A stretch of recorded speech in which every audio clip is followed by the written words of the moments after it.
আচ্ছা, আমরা লাইভ আর 10 সেকেন্ডে, হ্যাঁ লাইভ চলে গেছি আমরা। আচ্ছা, আচ্ছা, নমস্কার রুদ্রবাবু। নমস্কার। অনেকে অনেকে এখন অব্দি কেউ দর্শকরা জয়েন করেনি, কিন্তু আমরা শুরু করেছি, আস্তে আস্তে জয়েন করবে সবাই।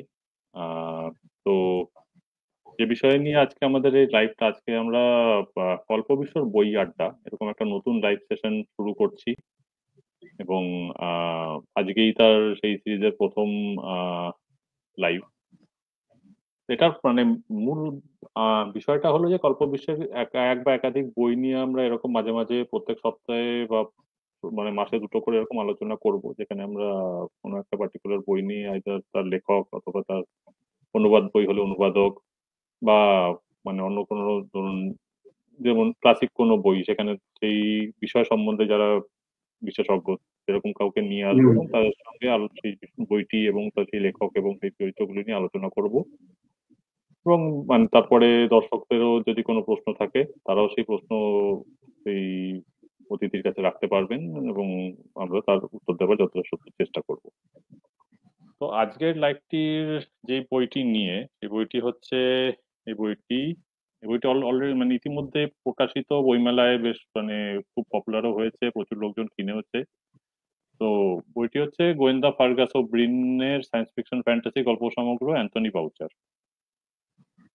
রুদ্রবাবু, আপনার কাছে, যেহেতু আপনি এটার অনুবাদক, তো আপনার কাছে প্রথম প্রশ্ন আমি এটা রাখতে চাই যে Anthony voucher world science fiction একজন খুবই মানে পরিচিত নাম, কিন্তু বাংলায় যদি আমরা দেখি, ওনার কোনো একক অ্যান্থোলজি বা সমগ্র কোনো কিছু কোনোদিন এর আগে অনুদিত হয়নি, যেটা ক্লার্ক বা ব্র্যাডবেরি বা অ্যাসিমভের আমরা পেয়েছি। তো এই জন্য আপনি পাঠকদের যদি অ্যান্থনি বাউচার সম্বন্ধে কিছু একটু মানে বলেন, যে ওনার মানে আপনি কি চোখে দেখেন ওনাকে সায়েন্স ফিকশন রাইটার। দেখুন সুপ্রিয়বাবু, শুধু যে পাওয়া যায়নি যেটা বললেন সেটা নয়, আমার পক্ষে যতটা খোঁজা সম্ভব হয়েছে আমি দেখেছি মোটামুটি যে এমনকি একটা গল্পেরও আমি অনুবাদ হয়েছে, বা উনি কিন্তু একটা জনরাতে লেখেননি, যে সায়েন্স ফিকশনে যে লিখেছেন তাও নয়। উনি গোয়েন্দা গল্প লিখেছেন, ভূতের গল্প লিখেছেন, কোনো দিকেই। আমাদের তো বাংলায় আগে প্রচুর অনুবাদ, এরকম ছোট গল্পের সংকলন, এমনকি অদৃশ বর্ধন স্যারও প্রচুর করেছেন। কোথাও আমি দেখলাম না, শুধু বাংলা কেন, আমাদের এই পশ্চিমবঙ্গ না, খোঁজ খবর করে বাংলাদেশের থেকেও যেটুকু দেখলাম, অ্যান্থনি বাউচার, গোয়েন্দা ফার্গাস ওব্রিন তো সেকেন্ড স্টেজ, অ্যান্থনি বাউচারেরও কোনো অনুবাদ বাংলা ভাষায় এর আগে হয়নি। এবার আসি, আপনার যে প্রশ্নটা ছিল, প্রশ্নটা হচ্ছে অ্যান্থনি বাউচার সম্পর্কে। অ্যান্থনি বাউচার সম্পর্কে আমি প্রথম ওনার কন্ট্যাক্টে বা সংস্পর্শে বা ওনার নামটা আমি জানতে পারি, আমি ফিলিপ কিয়ে ডিক নিয়ে একটু পড়াশোনা করেছি। বিভিন্ন অনুবাদের ক্ষেত্রে আমার দুটো অনুবাদ সংকলনও আছে। হ্যাঁ, তো ফিলিপ কে ডিক সম্পর্কে পড়তে গিয়ে আমি জানলাম যে অ্যান্থনি বাউচার ওনার বন্ধু যেমন, কিন্তু অ্যাকচুয়ালি উনি তার থেকে বেশি ছিলেন ওনার মেন্টর। আচ্ছা। তো মেন্টর কিভাবে ছিল সেইভাবে জানার জন্য, মানে কি মেন্টিং করতেন, এমনিতে তো ডিক সাহেব যথেষ্ট মানে নিজেই একটা ক্যারেক্টার, প্যারানোয়া, হ্যালুসিনেশনস, ওনার মধ্যে অনেক কিছু ছিল, একটা খ্যাপাটে ভাব ছিল। তো সেই রকম লোককে দিয়ে এই যে একের পর এক মানে সায়েন্স ফিকশন ফিলিপ কে ডিক লিখেছেন, অ্যান্থনি বাউচারের মেন্টর হিসেবে তার কোনো রোল ছিল কিনা সেইটা খুঁজতে গিয়ে আমি অ্যান্থনি বাউচারের কাছে গিয়ে পৌঁছলাম। অ্যান্ড ব্যাপার হচ্ছে যে অ্যান্থনি বাউচার নামে উনি সারা পৃথিবীতে বিখ্যাত, কিন্তু ওটা ওনার আসল নাম নয়। উনি হচ্ছেন, অ্যাকচুয়াল ওনার নাম যেটা, সেটা হচ্ছে উইলিয়াম অ্যান্থনি পার্কার হোয়াইট, কিন্তু উনি লেখালেখি বেশিটাই করেছেন অ্যান্থনি বাউচার নামে। শুধু অ্যান্থনি বাউচার নামেও করেননি, উনি আরো দুটো সম্ভবত নামে তো করেইছেনই, এইচ হোমস আর আরেকটা কি নাম ছিল,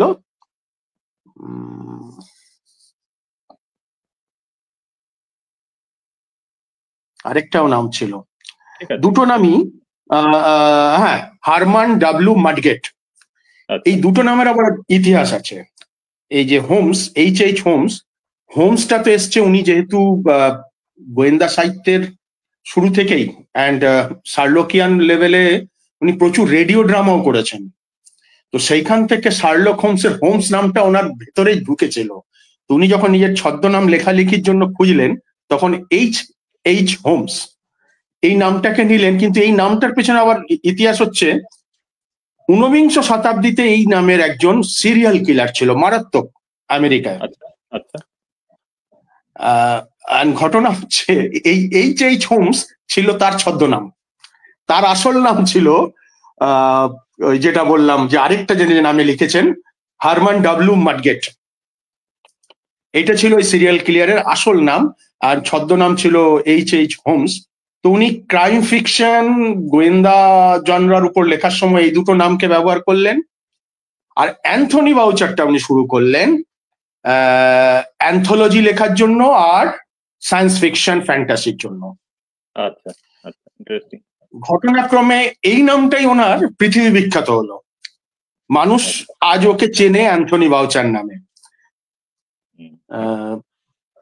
1911-তে ওনার জন্ম, 1911-র আগস্টে 21 তারিখ, মানে আমি এটা মনে আছে, আমারও জন্ম যেহেতু আগস্ট।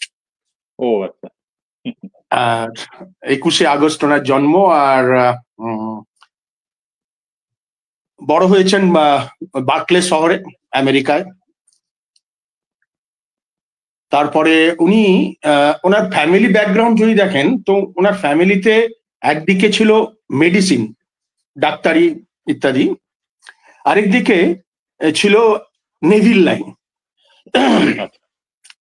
তো ছোটবেলায় বাউচার সাহেব ইচ্ছে ছিল উনি অ্যাডমিরাল হবেন, নেভিতে যাবেন, অ্যাডমিরাল হবেন, এটা ওনার স্বপ্ন ছিল, সেইভাবেই বড় হচ্ছিলেন। জুনিয়র হাই স্কুলে যখন উনি আছেন,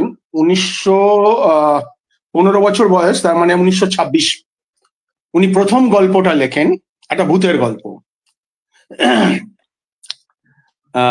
গল্পটার নাম একটু অদ্ভুত, ইয়ে ইয়ে গুড্ডি ঘোস্টি স্টোরিজ, মানে ভালো ভূতের গল্প।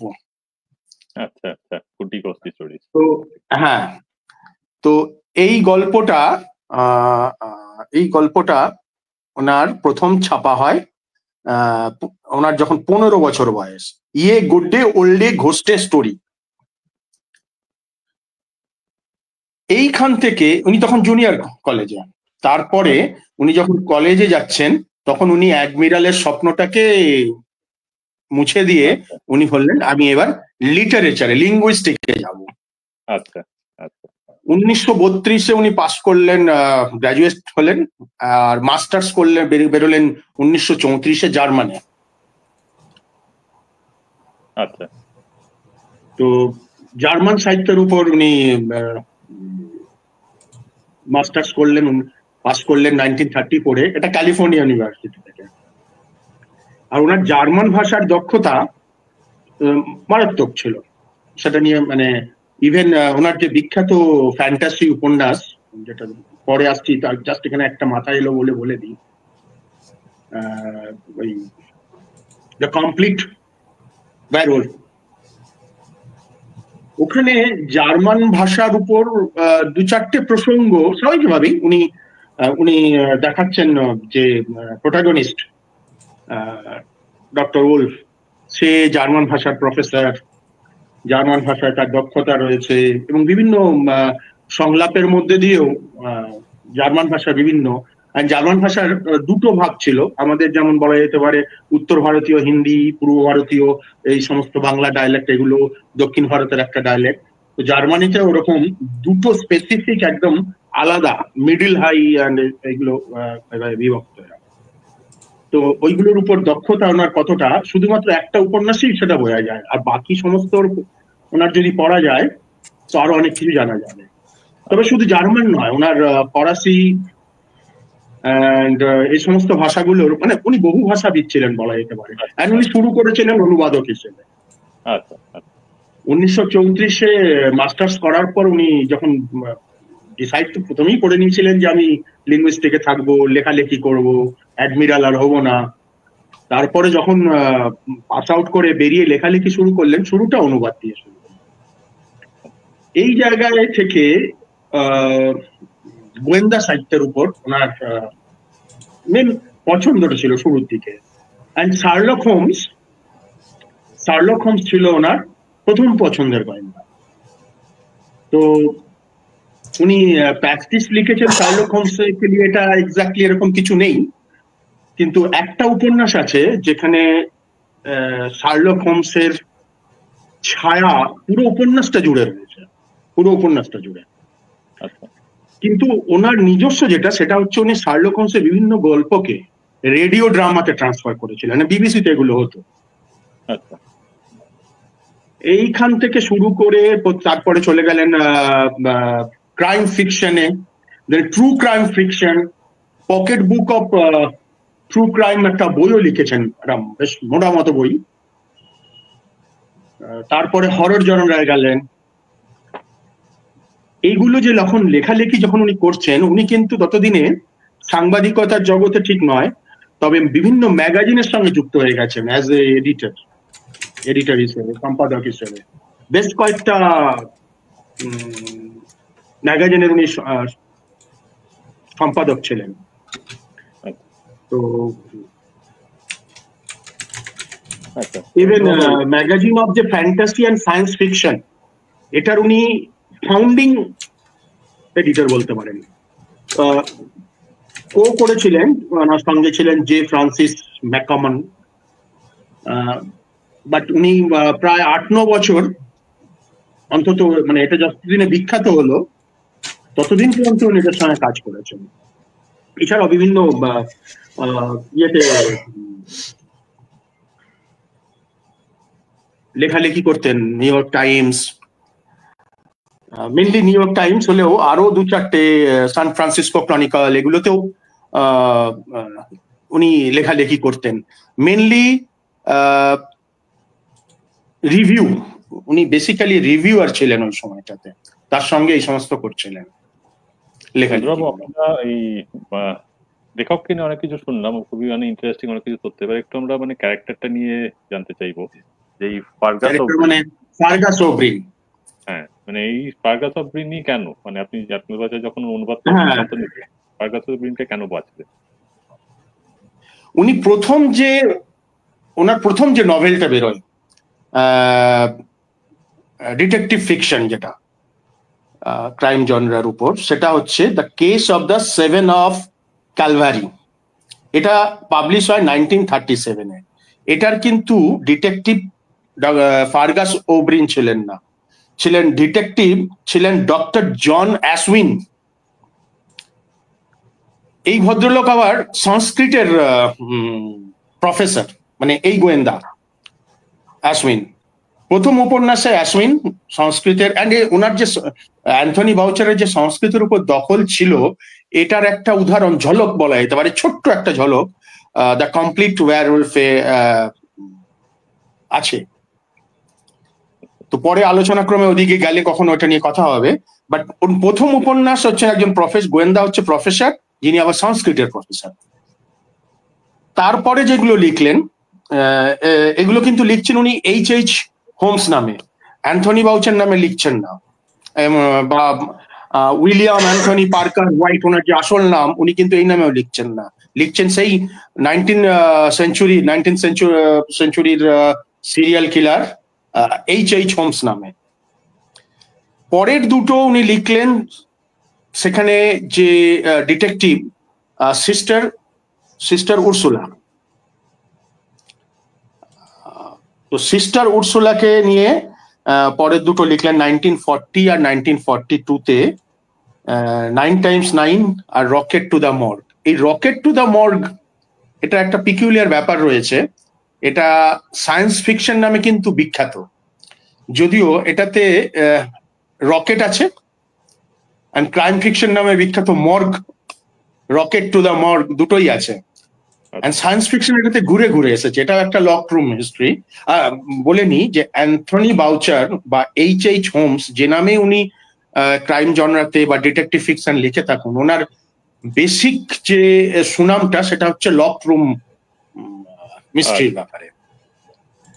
তো রকেট টু দ্য মর্গও সিস্টার উর্সুলা, এখানেও গোয়েন্দা ফার্গাস ওবরিন এসে পৌঁছননি তখনও। আর এটার সঙ্গে সায়েন্স ফিকশন বেশি যেটা জুড়ে রয়েছে, যেমন ধরুন দীপবাবু এসে গেছেন, দীপবাবু এডিটর, লেখালেখি করেন, রিভিউ করেন। এখন দীপবাবু যদি একটা লেখেন crime fiction connected with science fiction, তাতে ধরুন যদি অদৃশ বর্ধন, একটু ঘুরিয়ে নামটা হয়ে, ঠিক আছে, কিংবা আজকাল যারা লিখছেন, অন্যান্য যারা লিখছেন, রিজুবাবু বা অনুষ্টুব্দি, এনাদেরকে যদি একটু অন্য নামে নিয়ে এসে একটা মার্ডার মিস্ট্রি তৈরি করেন, ওই উপন্যাসে উনি জন ডাব্লু ক্যাম্বেল থেকে শুরু করে, হেনলিন থেকে শুরু করে অনেককেই, বেসিক্যালি এটার ক্রিটিকরা বলে থাকে, আমি তো ওই গোল্ডেন সায়েন্স ফিকশন এজের প্রত্যেক লেখককে আমি অতটা কাছ থেকে চিনি না, 2-4 জনকে আমি পড়েছি, যেটুকু জানি, বাট ক্রিটিকদের ভাষায় উনি নিজে ওই গোল্ডেন এজের মানুষ হয়ে, যেহেতু ভেতরটা দেখেছেন, তাদেরকে নিয়ে যেভাবে একটা ক্রাইম জনরার উপর সায়েন্স ফিকশন লেখা যায়, এই বইটা না পড়লে সেটা মানে এই পৃথিবীর কাছে অজানা থেকে যাবে। বইটা খুব বেশি বিখ্যাত হয়নি, কিন্তু এটা একটা ক্লাসিক্স বলা যেতে পারে, connected with science fiction crime. But গোয়েন্দা ফার্গাস ওবরিনের নয় এটা। গোয়েন্দা ফার্গাস ওবরিনকে উনি প্রথম এনেছিলেন 1939। প্রথম যে নভেলটা ওনাকে নিয়ে, গোয়েন্দাকে ফার্গাস ওবরিনকে নিয়ে লেখেন, সেটা হচ্ছে দ্য কেস অফ দ্য ক্রাম্পলড নেভ। তা এইভাবে তারপর 1941-এ লিখলেন কেস অফ দ্য সলিড কি। তো 4টে গোটা উপন্যাস আছে।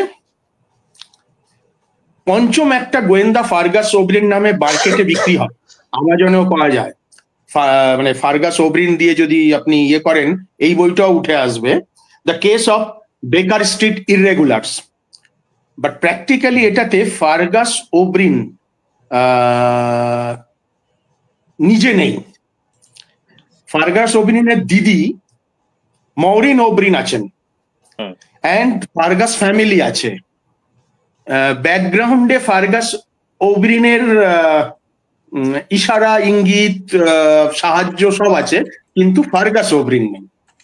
তবু ওটা বাজারে ফার্গাস ওবরিন হিসাবেই চলে, কেননা তাতে মার্কেটটা ধরতে বোধহয় সুবিধা হয়। তো এছাড়া এগুলো হচ্ছে কিন্তু সবই ডিটেকটিভ ফিকশন, অ্যান্ড মেনলি সবই হচ্ছে যেটাকে বলে লক রুম মিস্ট্রি। এরপরে একটা ছোট ইয়ে বলি, আপনি বললেন যে বেকার স্ট্রিট ইরেগুলার্স। বেকার স্ট্রিট ইরেগুলার্স তো আমরা জানি যেটা শার্লক হোমসের মানে এমপ্লয় করা কিছু মানে বাচ্চা ছেলে, যাদেরকে আমরা বেকার স্ট্রিট ইরেগুলার বলে দেখি। তো এখানে ফার্গাসের সঙ্গে তাদের ঠিক কি সম্পর্ক? মানে ফার্গাসের সঙ্গে কি শার্লকও কোনোভাবে যুক্ত? এটাই কি বোঝানো হচ্ছে এর থ্রু দিয়ে? মানে একই ওয়ার্ল্ডে তারা আছে? না, মানে অ্যাকচুয়ালি আমি প্রথমে বলছিলাম যে শার্লক হোমস, ওনার কাছে উনি যেহেতু শুরুটা করেছিলেন ক্রাইম ফিকশন, ডিটেকটিভ ফিকশন নিয়ে, অ্যান্ড শুরুর দিকে উনি প্রচুর শার্লক হোমসের গল্পকে রেডিও ড্রামাতে কনভার্ট করেছিলেন, যেগুলো হচ্ছে, অ্যান্ড ওনার প্রথম ভালোবাসা শার্লক হোমস, সে বিষয়ে কোনো সন্দেহ নেই। তো এইটাকেই বোধহয় স্মরণীয় করে রাখতে উনি এই উপন্যাসটা লেখেন, অ্যান্ড ব্যবহার করেন ডাইরেক্টলি। শার্লক হোমস ওই গল্পে কোথাও নেই, কিন্তু শার্লক হোমসের গল্পে দেখা যায় যে বিভিন্ন ক্ষেত্রে উনি খবর বার করার জন্য রাস্তার কিছু, যেগুলোকে ডয়েলিয়ান ভাষায় উনি বলেছিলেন ইররেগুলার্স, এরা ইন এ সেন্স বখাটে টাইপের, মানে কিছু ওই কাগজ পুরনি, ধরুন আমাদের কলকাতা বা আমাদের দিকটা বেঙ্গলের হিসেবে যদি বলি, ধরুন মুটেগিরি করছে বা কাগজ কুড়োচ্ছে, এরকম যে টাইপের লোকগুলোকে পাওয়া যায়, ছেলে ছোকরা, এরা কিন্তু ছেলে ছোকরা, লোক বলাটা ভুল হচ্ছে আমার, এদেরকে ডয়েলিয়ান এতে যে ইররেগুলার্স, এদেরকে নিয়ে এলেন। গল্পটা ঠিক শার্লক হোমস নেই, কিন্তু গল্পতে পুরোপুরি শার্লক হোমস আছে। কিভাবে? এটাতে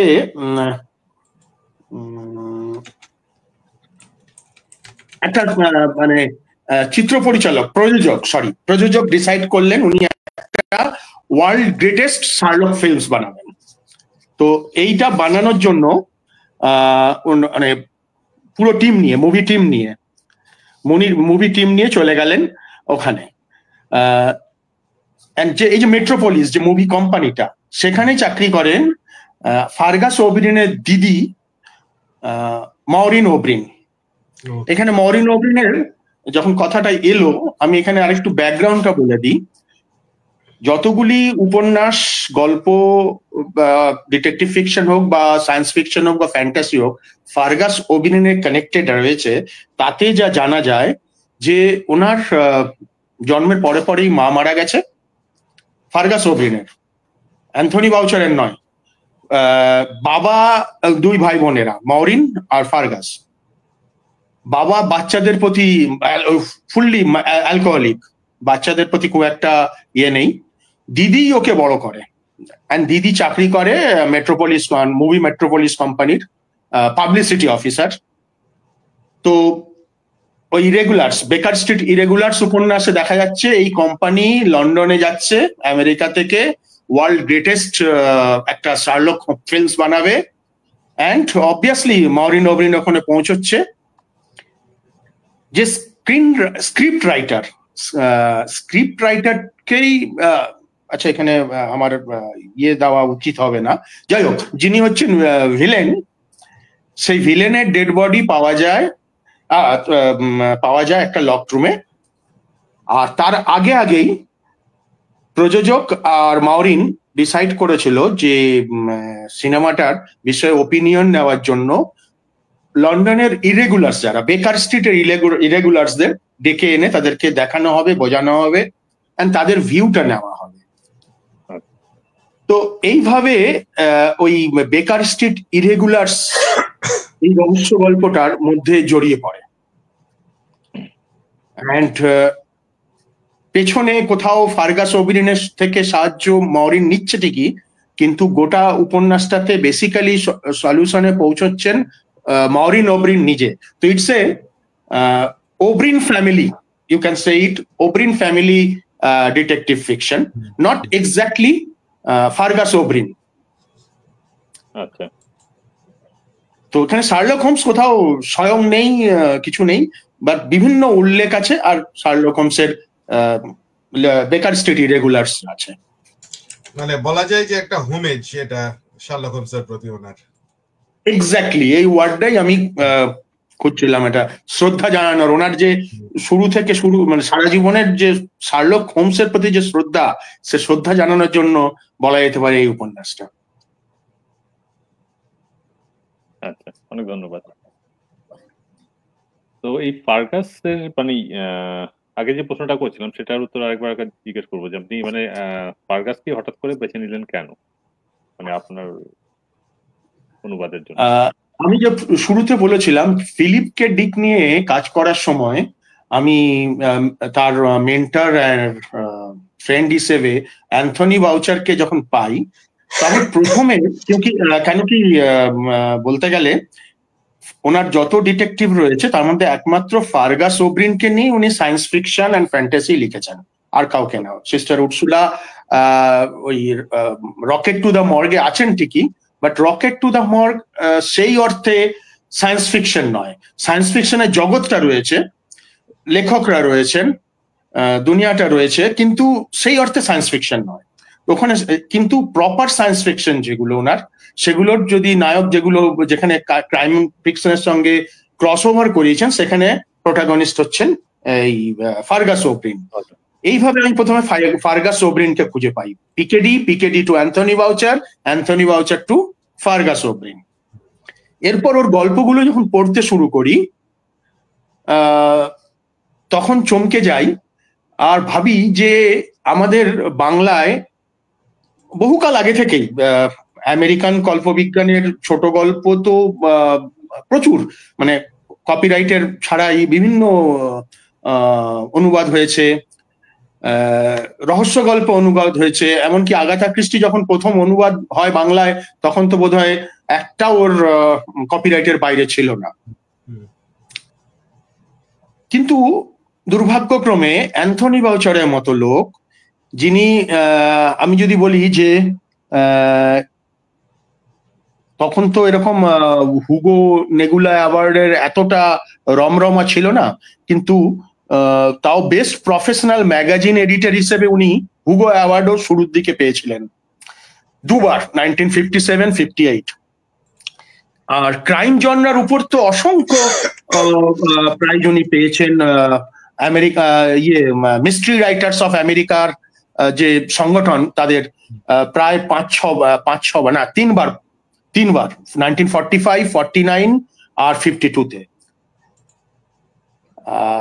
তো দুর্ভাগ্যক্রমে বাংলায় এর কোনো উল্লেখ আমি অ্যান্থনি বাউচারের, ফার্গাস ওব্রিন তো দূরের কথা, অ্যান্থনি বাউচারেরই নেই। ক্রাইম যেখানে মার্কেটে গম করে চলে, ক্রাইম ফিকশন ডিটেকটিভ গল্প বাংলায় তো অনেক দিনের বিখ্যাত ব্যাপার, প্রচুর বিদেশি গল্পের অনুবাদ বাংলায় পাওয়া যায়, সেখানেও অ্যান্থনি বাউচারের উল্লেখ আমি খুঁজে পাইনি। আমি জানি না, রিসার্চার হিসেবে খোঁজাখুঁজি করতে পারলে হয়তো 1-2 পাওয়া গেলেও যেতে পারে, বাট সেগুলো খুব একটা প্রচারিত হয়নি, অন্তত এটুকু আমি শিওর, তাহলে আমি পেয়ে যেতাম। তো সেইখান থেকে ফার্গাস ওব্রিন, আর ফার্গাস ওব্রিনের আমার প্রথমে আমার পছন্দ হিসেবে আমি সায়েন্স ফিকশনের গল্পগুলোই পড়ছিলাম। ফার্গাস ওব্রিনের চরিত্রটা আমরা শার্লক হোমসকে দেখেছি, মিস মার্পেলকে দেখেছি, পোয়ারোকে দেখেছি, ডুপিন তো ঠিক আছে, উনি তো গুরুদেবের স্থানে বলা যেতে পারে শার্লক হোমসেরও আগে। এরকম যাদের যাদের দেখেছি সেই হিসেবে ফার্গাস ওব্রিন কিন্তু একটু অন্য ধরনের গোয়েন্দা। প্রথমত উনি চারিত্রিকভাবেই অন্যান্য গোয়েন্দার থেকে আলাদা। শার্লক হোমসের তো এক স্পেশাল ক্যারেক্টার, ওনার যে ক্যারেক্টার সেই হিসেবে বোধহয় দুনিয়াতে আর কোনো ক্যারেক্টার গোয়েন্দা দাঁড় করানো হয়নি। পোয়ারোর কথাও যদি বলি, উনিও এক ধরনের রিজার্ভ ভদ্রলোক। গোয়েন্দা ফার্গাস ওব্রিন ঠিক সেই অর্থে বলা যেতে পারে গোয়েন্দা জগতের ডেপো ছোকরা। আইরিশ, ওনাকে দেখা যায় বর্ন আইরিশ, লাল টকটকে লাল চুল, এক মাথা লাল চুল আর সবুজ চোখ, ফুটবল খেলে, রান্না করতে ভালোবাসে, রান্না করে নিজে, দিদির কাছে মানুষ, রোডস্টার একটা গাড়ি আছে, ইয়েলো রোডস্টার, বিভিন্ন গল্প উপন্যাসে পাওয়া যায়, এন্ড সেটা নিয়ে জেমস বন্ডিও কায়দায় বলা যেতে পারে চেস করে। পিস্তল হাতে খুব কম গোয়েন্দাকেই আমরা বিশ্ব সাহিত্যে যারা বিখ্যাত গোয়েন্দা রিভলভার বা পিস্তল নিয়ে তাড়া করতে আমরা খুব একটা দেখি না, এটা গোয়েন্দাদের সঙ্গে ঠিক যায় না, গোয়েন্দারা শুধুই মাথা কাটাবে। হ্যাঁ, মগজাস্ত্র। ফেলুদাও বোধহয় একাধবারই বোধহয় রিভলভারের থাকে ফেলুদার কাছে, ধরে দৌড়দৌড়ি করেছে খুব কম। ব্যোমকেশ তো ঠিক আছে, শুধু বাংলা নয় বিদেশি সাহিত্যেও যারা পিওর ডিটেকটিভ তাদের ক্ষেত্রে এটা দেখা যায় না। আজকের আমেরিকান পাল্প ফিকশন বলুন বা আদার ফিকশন বলুন বা জন ডিকসন কারের এখনকার যারা ডিটেকটিভ, তাদের কথা বলছি না, আমি বলছি WW2, WW1, এই যে জমানাটা যখন ডিটেকটিভ ফিকশন পুরো দমে তৈরি হচ্ছে বিশ্ব সাহিত্যে, সেই সময় এরা কেউ তো ফার্গাস ওব্রিন কিন্তু এই ধরনের ক্যারেক্টার, গোয়েন্দাদের মধ্যে বলা যেতে পারে একটু ডেপো ছোকরা। তো আমার খুব পছন্দ হয়ে গেল, মানে ডেপোমি করার ইচ্ছেটা আমি যখন ওই বয়সে ছিলাম খুব ইচ্ছে হতো, কিন্তু নানা কারণে সেগুলো করা হতো না। তো আমার এই ক্যারেক্টারটা খুব পছন্দ হয়ে গেল। তো আমি যখন পড়তে শুরু করলাম, বিশেষ করে আরেকটা কারণ হচ্ছে যে খুব কম গোয়েন্দা মানে আমার পড়া একমাত্র গোয়েন্দা যে সায়েন্স ফিকশনের সঙ্গে যুক্ত। আপনাদের আর কাউকে দেখেছেন কি জানি না, আমার জানা মতে এই একজনই আছেন গোয়েন্দা যে ডাইরেক্টলি সায়েন্স ফিকশনের সঙ্গে যুক্ত, যিনি সায়েন্স ফিকশন গল্পেও প্রোটাগনিস্ট হয়েছেন। তো এই সমস্ত কারণে আমার ফার্গাস ওব্রিনকে নিয়ে লেখালেখি করার একটু ইচ্ছে হলো। আর এই অনুবাদের অভিজ্ঞতাটা কিরকম ছিল? মানে আপনি যে শুরু করলেন, মানে আপনি তো এর আগে ফিলিপ কে ডিক অনুবাদ করেছেন বা এর আগে অন্য অন্য অনুবাদও করেছেন, তাদের সঙ্গে মানে এই ফার্গাস ওব্রিন অনুবাদের অভিজ্ঞতাটা কি কম্পারেবল না আলাদা? দেখুন, অনুবাদ করার সময় যেটা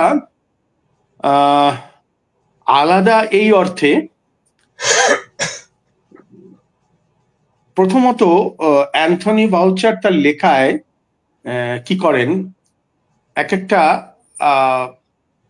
উনি যেহেতু 3-4টে ভাষা জানতেন, মানে জার্মান, ফ্রেঞ্চ অ্যান্ড বিশ্ব লিটারেচারের লোক ছিলেন, বিশ্ব সাহিত্যের, এবার বিশ্ব ক্লাসিক্সের উনি যখন লেখালেখি করছেন 1930, 40, 50 এই সময়টাতে, যদি তখনকার হিসেবে যেগুলো ক্লাসিক্স আরো আগের, সেই সমস্ত ক্লাসিক্স প্লাস বাইবেল, মাইথোলজির যে ডিফারেন্ট উপমাগুলো, বিভিন্ন ঘটনা এমন ভাবে জুড়ে দেন যে অনুবাদ করার সময় সব থেকে যেটা মুশকিল হয়, আমাদের বাংলা ভাষায় যদি বাইবেলের কোনো একটা ঘটনাকে রেফারেন্স হিসেবে আমাকে দেখাতে হয়, খুব ডিফিকাল্ট, মানে প্রচন্ড অসুবিধা হয়।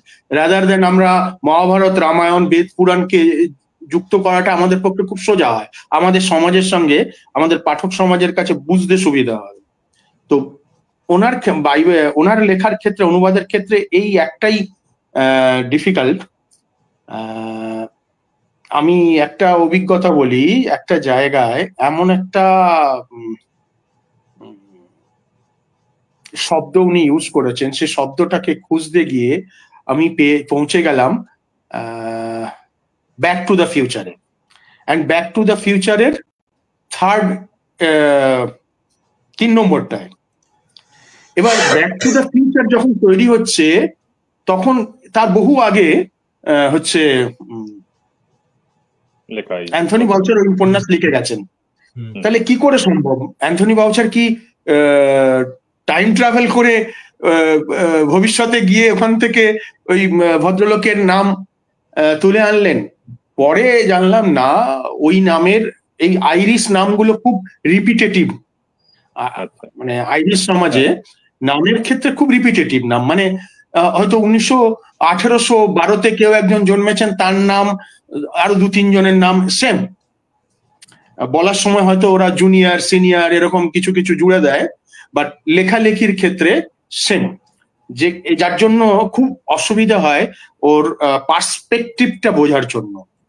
তো এছাড়া অ্যান্থনি বাউচার, উনি ঝরঝরে ইংরেজি, মানে ওই সময় লিখছেন WW1, ওই সময়ের অন্যান্য সাহিত্যিকের যদি ইংরেজি পড়ি, সেই ইংরেজির তুলনায় অ্যান্থনি বাউচার এক ঝরঝরে ইংরেজি, মানে বলা যেতে পারে আজকের দিনের আমেরিকান ইংলিশ যেটা, তার খানিকটা ঝলক অ্যান্থনি বাউচার। জানি না উনি শুরু করেছেন কিনা, আমার যেহেতু ইংরেজি সাহিত্যের বা আমেরিকান ইংলিশের ইতিহাস সম্পর্কে ততটা ধারণা নেই ওনার, তবে আমার নিজে পড়ে মনে হয়েছে যে ওনার নিশ্চয়ই কিছু কন্ট্রিবিউশন তো আছে। তো এছাড়া খুব একটা ডিফিকাল্টিস নয়, ওই পার্সপেক্টিভ গুলো বুঝতে খুব অসুবিধা হয়, প্রচুর পড়াশোনা করতে হয়, নেট ঘাটতে হয়, কি কোথা থেকে এলো এটা, মানে কিভাবে এটাকে আমি বাংলা অনুবাদে এটা বাঙালি পাঠকের সামনে এটাকে পেশ করব। এই মাইথোলজি, আইরিশ মাইথোলজি আমরা বাঙালিরা খুব একটা জানি না, আমরা নর্স মাইথোলজি খানিকটা জানি, তাও ইদানিং জানছি, মেনলি আমরা জানতাম গ্রিক, রোমান। তো উনি আইরিশ মাইথোলজির বিভিন্ন ক্যারেক্টারকে ওনার গল্পে জুড়ে দেন। যেহেতু ফার্গাস ওব্রিন নিজে আইরিশ, কাজেই অ্যান্থনি বাউচার, আর উনি বহু ভাষাবিদ, বহু সাহিত্য পড়েছেন, ওনার পক্ষে এটা কোনো ব্যাপারই নয় জুড়ে দেওয়া। কিন্তু আজ এত বছর পরে উনি যখন লিখছেন 1940, মনে করুন প্রায় আর 15-20 বছর হলে 100 বর্ষ হয়ে যাবে। তো এই 100 বর্ষ কাছাকাছি জায়গায় গিয়ে অনুবাদ করার সময় তার লিঙ্ক খুঁজে বার করতে গিয়ে একটু অসুবিধা হয়। আচ্ছা, তো আমাদের এই বইটাতে তো অ্যান্থনি বাউচারের ফার্গাস ওব্রিনের মোটামুটি সায়েন্স ফিকশন সবই ধরা হয়েছে। এবার এছাড়া বাকি যেগুলো সায়েন্স ফিকশন ছাড়া যে লেখা আছে তার নিয়ে কোনো প্ল্যান আছে আপনার অনুবাদের? অ্যান্থনি বাউচারের ক্ষেত্রে আমার দুটো পরিকল্পনা রয়েছে। একটা হচ্ছে ওনার ফার্গাস ওব্রিন ছাড়াও যে কল্পবিজ্ঞানগুলো রয়েছে, stand alone science fiction fantasy গল্প যেগুলো, সেগুলোকে নিয়ে কাজ করছি। আর এই যে 4টে ডাইরেক্ট ফার্গাস ওব্রিনের উপন্যাস সরাসরি, আর একটা ওনার দা ওব্রিন ফ্যামিলি, 5টা উপন্যাস, আর হচ্ছে আর দুটো গল্প আছে ফার্গাস ওব্রিনের, ছোট গল্প, যে দুটো হচ্ছে সায়েন্স ফিকশনের সঙ্গে কানেক্টেড নয়, ওটা detective fiction, fully detective fiction. তো এগুলোকে আলাদা করে কাজ করার একটা ওই সায়েন্স ফিকশনের অ্যান্থোলজি, যেটাতে ফার্গাস ওব্রিন নেই বাট অ্যান্থনি বাউচার, আর ফার্গাস ওব্রিনকে নিয়ে এবার এটাতে আমি ওই দেখতে হবে যে 5টা উপন্যাসকে এক জায়গায় আনা তো খুব মুশকিল ব্যাপার। তো ওটা নিয়ে ওই ভাবছি যে কিভাবে কি করা যায়। আমরা তো এই দুটো পেতে চলেছি। ভালো লক রুম মিস্ট্রি তো খুব একটা পাওয়া যায় না, তো সেই ক্ষেত্রে এখানে যদি অ্যান্থনি বাউচারের লক রুম মিস্ট্রি গুলো আনা যায়, তাহলে আমার মনে হয় যে গোয়েন্দা গল্পের যে পাঠক তারাও খুব ইন্টারেস্ট পাবে, শুধু সায়েন্স ফিকশন না ভেবে আমরা যদি গোয়েন্দা গল্পের পাঠকদের কথা ভাবি। কারণ আমার ধারণা অন্তত গোয়েন্দা গল্পের চাহিদা সায়েন্স ফিকশনের থেকে এখনো বেশ বেশি আছে। হ্যাঁ, আমারও তাই মনে হয়। আমি ঘটনা হচ্ছে, আমরা ছোটবেলা থেকে যারা বাংলা পড়ি, তারা যেভাবে গল্পগুলো পড়ি বা যে পত্রিকাগুলো পড়ে আমরা বড় হই, পছন্দ তো মানুষ জন্ম থেকে নিয়ে আসে না, জন্মেই কারো কিছু পছন্দ তৈরি হয় না, পরিবেশ থেকে ইনপুট নিয়ে নিয়ে তার পছন্দ তৈরি হয়। তো আমার নিজের পছন্দও তাই ছিল, গোয়েন্দা গল্প, থ্রিলার, এগুলোই আমার পছন্দ ছিল। তো সেইখান থেকে পড়াশোনার ব্যাপ্তিটা যখন বাড়ে, বিশেষ করে যখন ইংরেজি ভাষায় লেখা পড়তে শুরু করে, আমার পড়াটা শুরু হয়েছিল নন ফিকশন দিয়ে। তারপর 16 Liu, three body problem series, আমার সায়েন্স ফিকশনের পড়ার অভিজ্ঞতা শুরু হচ্ছে থ্রি বডি প্রবলেম সিরিজ দিয়ে। সেখান থেকে আমি তারপরে back to Asimov foundation series, তারপরে বাকিগুলো পড়তে শুরু করি। তবে ওই যে থ্রি বডি প্রবলেম যে পড়ি, আমার পছন্দটাই 180 ডিগ্রি বা 360 ডিগ্রি ঘুরে গেল। এবার আমি আর অন্য কিছু খুব একটা পড়তে পারি না। ইভেন যেমন ফার্গাস ওব্রিনকে খুঁজে বার করারও বোধ হয় কারণ সেটাই, যে গোয়েন্দা গল্প পড়বো কিন্তু এটা সায়েন্স ফিকশন হবে। আমাদের সময় প্রায় শেষ হয়ে এসছে, তো একটা কিছু অডিয়েন্স কোশ্চেন রয়েছে। দেবরাজ মল্লিক প্রশ্ন করেছেন যে শার্লককে নিয়ে জার্মান ভাষায় অনুবাদ বা প্যাসেজ কিছু লিখেছিলেন অ্যান্থনি বাউচার? না, অ্যান্থনি বাউচার ইংরেজি ভাষায় প্যাস্টিস তো লেখেননি। জার্মান ভাষার ব্যাপারটা সম্ভবত লেখেননি, কিন্তু তবে ইংরেজি ভাষায় উনি প্যাস্টিস লেখেননি।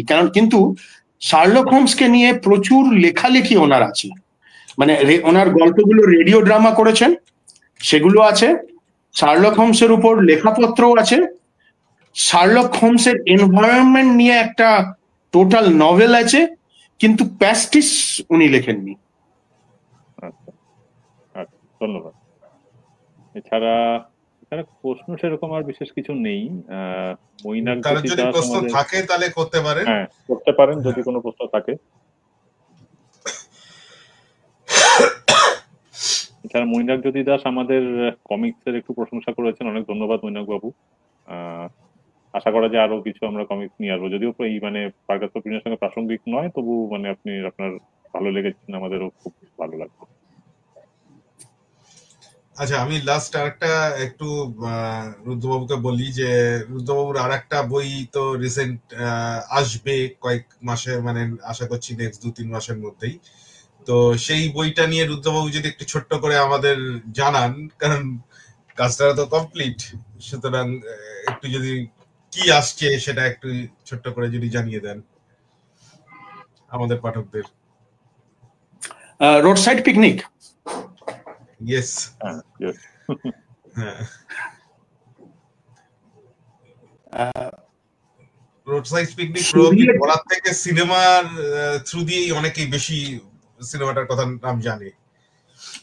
হ্যাঁ, তো আমি এটাতে বলবো যে প্রথমত সোভিয়েত সাহিত্যের ব্যাপারে আমার খুব একটা পড়া ছিল না। ছোটবেলায় কিছু ওই রাদুগার বই ছাড়া, এছাড়া ইভেন তলস্তয় বলুন, এ সমস্ত খুব একটা আমার পড়া ছিল না। তো আপনি যখন আমাকে রোড সাইড পিকনিকের কথা বলেন, যে খবরটা দেন, আমি যখন পড়ি, আমি পড়ে 2-3 দিন জাস্ট হতবাক হয়ে বসেছিলাম এই উপন্যাসটা পড়ে, যে এভাবে সায়েন্স ফিকশনে মানুষের কথা, মানুষের শোষিত সমাজের কথা, সেই অর্থে বলতে গেলে সায়েন্স ফিকশনে আমার পড়াটা এর আগে ছিল না। আমি সায়েন্স ফিকশনের যে বিভিন্ন জনরাগুলোতে পড়েছি, তাতে একটা টানা নভেল শুধুমাত্র শোষিত মানুষের দৃষ্টিভঙ্গিতে এভাবে লেখা কোনো সাহিত্য আমার আগে পড়া ছিল না। আমি মানে হতবাক হয়ে বসেছিলাম। তবে ঘটনা হচ্ছে যে বরিস ভাইদের লেখায় সোভিয়েত রাশিয়ান সমাজের যে বেসিক জিনিসগুলো কে বাংলায় আনা, বাংলা ভাষায় সেটাকে এক্স্যাক্টলি তার সুরটা ধরে রাখা, তার সুর, তার তাল, তার লয়, আমার সক্ষমতা হিসেবে ভেরি ভেরি ডিফিকাল্ট। করার পর আমি যখন পড়েছি, মানে নিজে আমি অসংখ্যবার পড়েছি, মানে আমি ওটা থেকে বেরোতে পারছিলাম না ওই সময়, না ইংরেজি ভার্সনটা থেকে, না আমার করা বাংলা ভার্সনটা থেকে। এই মুহূর্তে আমি খুব বেশি ভেতরের জিনিসগুলো নিয়ে আমি বলতে চাই না,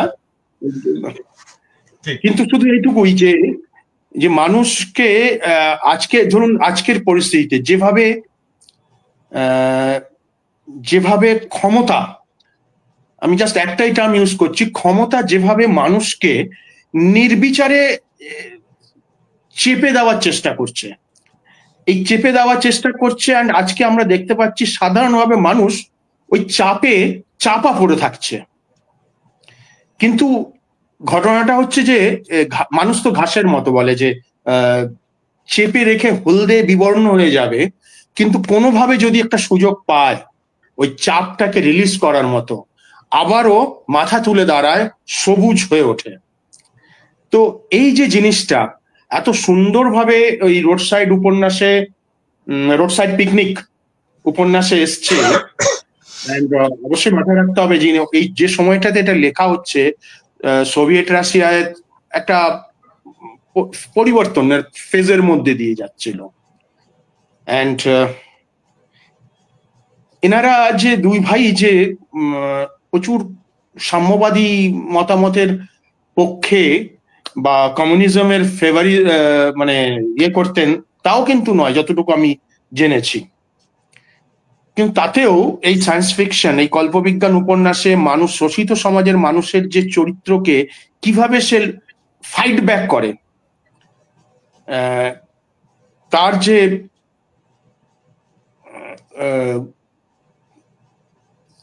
সেই জিনিসটা যেভাবে উনি এনেছেন, সেটা এ না পড়লে মানে ব্যাখ্যা করে বোঝানো সম্ভব নয়।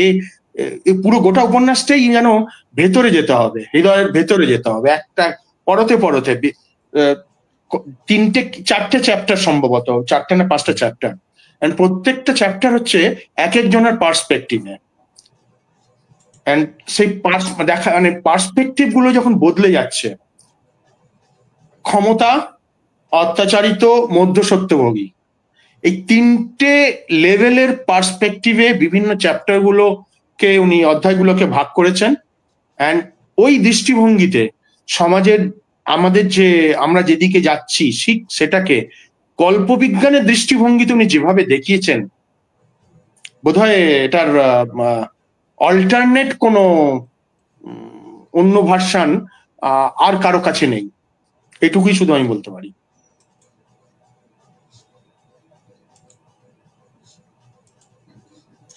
খুব ভালো, আমরা অধীর আগ্রহে ওয়েট করে থাকবো। আরেকটা জিনিস আমার মাথায় এলো, আরেকটা জিনিস মাথায় এসেছিল আমার লেখালেখির সময়, বঙ্কুবাবুর বন্ধু গল্পটা আমরা সত্যজিৎ রায়ের পড়েছি। তো বঙ্কুবাবুর বন্ধু এসেছিল বিশেষ কারণে, কিন্তু জায়গাটা সে চুজ করেনি এবং এসে মানুষকে সাহায্য করেছে, আমরা এটা দেখেছি। এখানেও বঙ্কুবাবুর বন্ধুরা আসে, কিন্তু বঙ্কুবাবুর বন্ধুরা পৃথিবীতে আসার জন্য, এই উপন্যাসে বঙ্কুবাবুর বন্ধুরা পৃথিবীতে আসার জন্য আসেনি।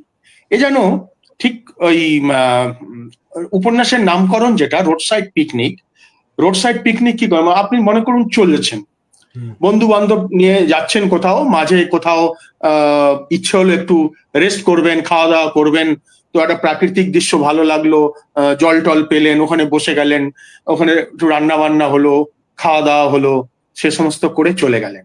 কিন্তু চলে যাওয়ার সময় আপনার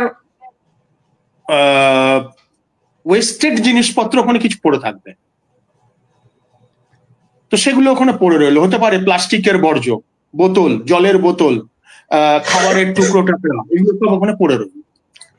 তো সেই পড়ে থাকা জিনিসগুলো কিন্তু ওই ঠিক যে পথ দিয়ে আপনি যাচ্ছিলেন সেই পথের, সেই এনভায়রনমেন্টের, ইকোলজির যারা অংশীদার, পোকা মাকড় যারা অংশীদার, তাদের উপরে কি এফেক্ট পড়বে আপনি কিন্তু ভাবেননি সেটা। আপনি যেতে যেতে দাঁড়ালেন, পছন্দ হলো বা আপনার পছন্দ না হলো, প্রয়োজন পড়লো, আপনি একটা পিকনিক করলেন, করে চলে গেলেন। কিন্তু আপনার এই চলে যাওয়ার প্রতিক্রিয়ায় ওই ইকোলজির উপর কি পড়ছে, তাদের কি হচ্ছে, সেটা কিন্তু আপনি দেখলেন না। আপনি কিন্তু তাদের উপকারের জন্য, হয়তো অপকারের জন্য আসেননি, কিন্তু তাদের উপকারের জন্য আসেনি। তো বঙ্কুবাবুর বন্ধু উপকার করে গেছেন। আর রোড সাইড পিকনিকে বঙ্কুবাবুর যে বন্ধুরা এসেছিল, এখানে বন্ধু আসেনি, বন্ধুরা এসেছিল, বঙ্কুবাবুর বন্ধুরা, তারা যেমন, তারা হয়তো অপকার করতে আসেনি, কিন্তু তারা কি উপকার করে গেল, মানব জাতির, মানব সমাজের জন্য কি তারা উপকার করলো কিছু। এই যে দুটো পার্ট, এই পার্টটাই এখানে বেসিক্যালি রোড সাইড পিকনিকের আসল নির্যাস। তো পড়তে পড়তে আমার বারবার ওই বঙ্কুবাবুর বন্ধু গল্পটা মাথায় আসছিল। এখানে আমি একটু জাস্ট বলি, স্টুগাস্কি ব্রাদার্স নিয়ে কাজ করার কথাটা কিন্তু আমার মাথায় প্রথম দিয়েছিলেন অনিশ দেব। সেটা প্রবাবলি 19 সালের কথা। অনিশ বাবুর সঙ্গে একটা আলোচনায় উনি মানে তখন বলেছিলেন যে তোমরা তো অনেক কিছু অনুবাদ করছো, তো এইগুলো তো স্টুগাস্কি ব্রাদার্স, লেম, এগুলো তো কেউ অনুবাদ করে না।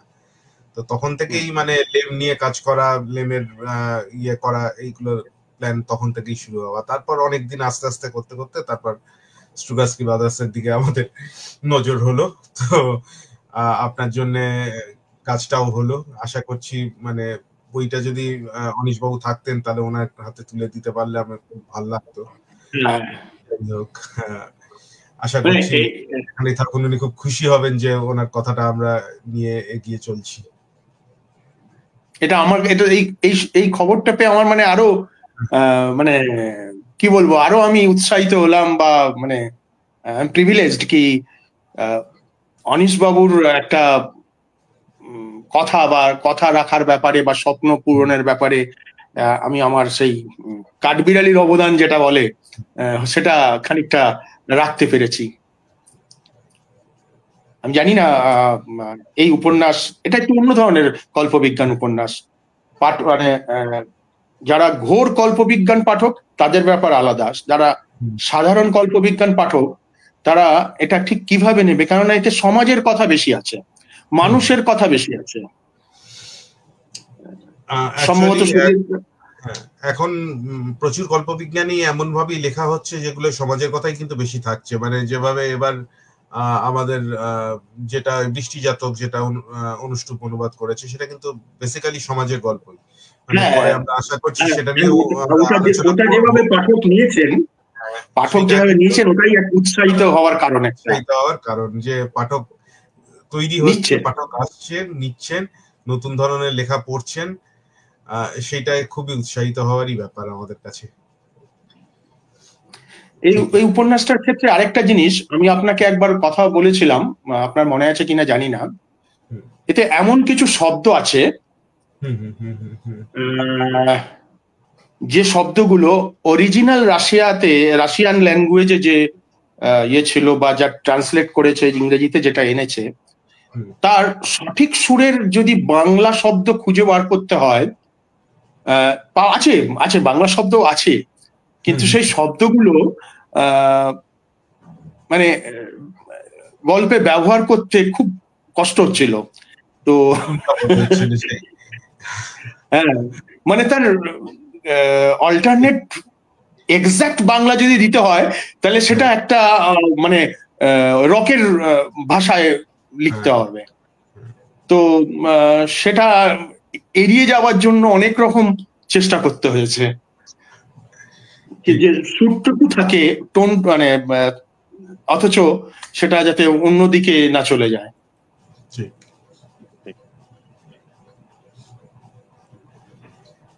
আচ্ছা, আজকের মতো সময় প্রায় শেষ। তো সূর্যবাবু, আপনাকে অনেক অনেক ধন্যবাদ আমাদের সঙ্গে থাকার জন্য, এবং ফার্গাস এবং আপনার মানে প্রকাশিতব্য বইটি নিয়েও অনেক কথা বলার জন্য আমরা জানতে পেরে খুবই উৎসাহিত হচ্ছি, এবং আশা করছি ভবিষ্যতে আবার আপনার সঙ্গে এরকম লাইভে থাকার সুযোগ আসবে। তো অনেক ধন্যবাদ, এবং অনেক আমাদের পিকেডি কে নিয়েও তো লাইভ হওয়া দরকার। পিকেডি কে নিয়ে তো বলার অনেক কিছু আছে, অনেক কিছু আছে। এটাও দেখা যাবে। পিকেডি কে নিয়ে তো মানে বলা বোধহয় শেষ করা মুশকিল পিকেডি সম্বন্ধে বলতে গেলে। সেটাই। আচ্ছা, অনেক ধন্যবাদ। এখানেও অ্যান্থনি বাউচার, গোয়েন্দা ফার্গাস ওব্রিনের কথা বলার সময় আমাকে পিকেডির রেফারেন্স থেকেই আমি এসেছি সেটা উল্লেখ করতেই হলো, যে আমি পড়তে গিয়ে জানলাম যে ইনি পিকেডির friend, philosopher, guide, mentor, everything. তো সেটা সেই সূত্রেই আমি উৎসাহিত হয়েছিলাম যে এই ভদ্রলোকের যদি মেন্টর উনি হয়ে থাকেন তাহলে ওনার লেখাতে কি আছে। এটা খুবই মানে একটা নতুন খবর, আমরাও মানে এই প্রথম জানলাম, এবং অ্যান্থনি বাউচার সম্পর্কে আরো উৎসাহিত বোধ করলাম এই কথাটা জেনে, যে পিকেডির মতো লোককে উনি ইন্সপায়ার করে গেছেন। হ্যাঁ,